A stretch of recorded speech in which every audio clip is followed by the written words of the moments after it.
going to talk about eco-friendly things that you can do to plant your seeds instead of going out and investing in a bunch of pellets and greenhouses, even though I did. But here are some methods to use if you want to be more environmentally friendly.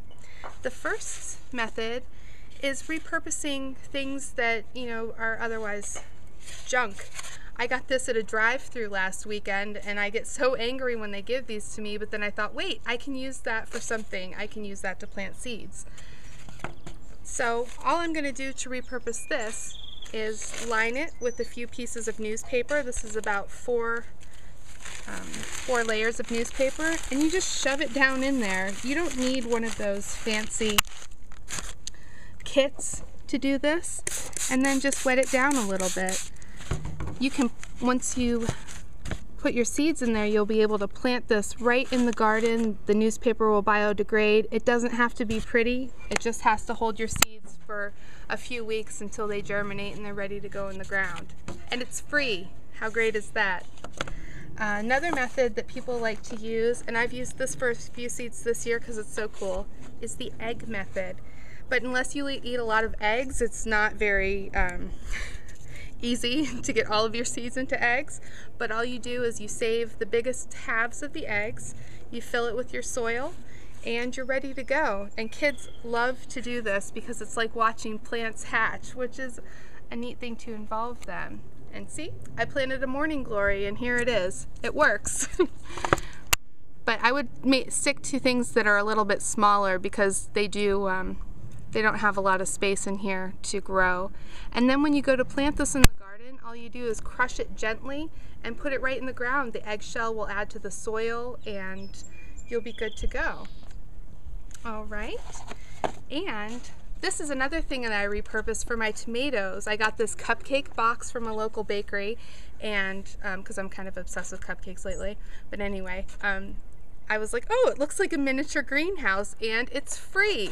And here you can see that I did use that newspaper method with it, and it seems to be working pretty well. And before I plant these, I will let the newspaper dry out a little bit so it's a little bit sturdier so it doesn't tear. But other than that, I mean, they're germinating. I planted these a few days ago and it seems to be working out. The lid keeps the moisture in, and I did put little drainage holes on the bottom, which, didn't work out so great, but they're there so that you can have some air circulation and so the roots aren't just sitting in water if there's too much in there. Yeah, see that? Okay.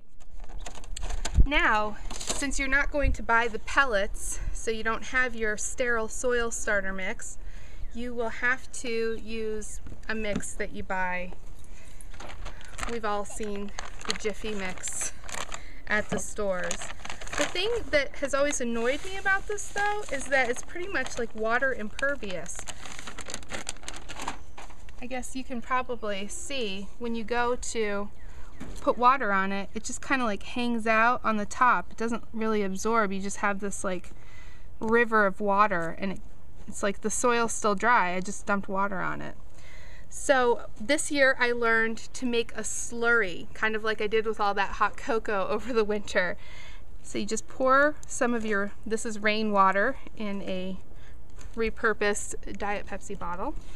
You pour that in there and you just, into a bigger container, and you just gently stir, and eventually it will absorb the water slowly, but you won't be stuck with containers that have puddles of water and no water going to your plants.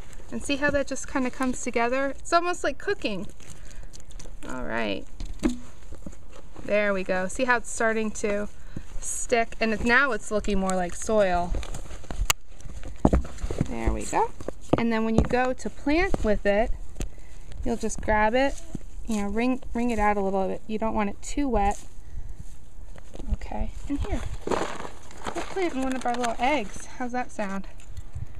There, and then you just tumble it in there. Don't pack it down too tight. You want some room in there for your roots to grow. And then you just will put your seed down in there, and you'll be planting. Make sure that you cover your newly planted seeds with plastic wrap to keep that moisture in there to help them germinate and put them on your light shelves on top of maybe one of those warm heating pads we talked about in the last episode. Thanks for watching. I'm your garden girl. Happy growing.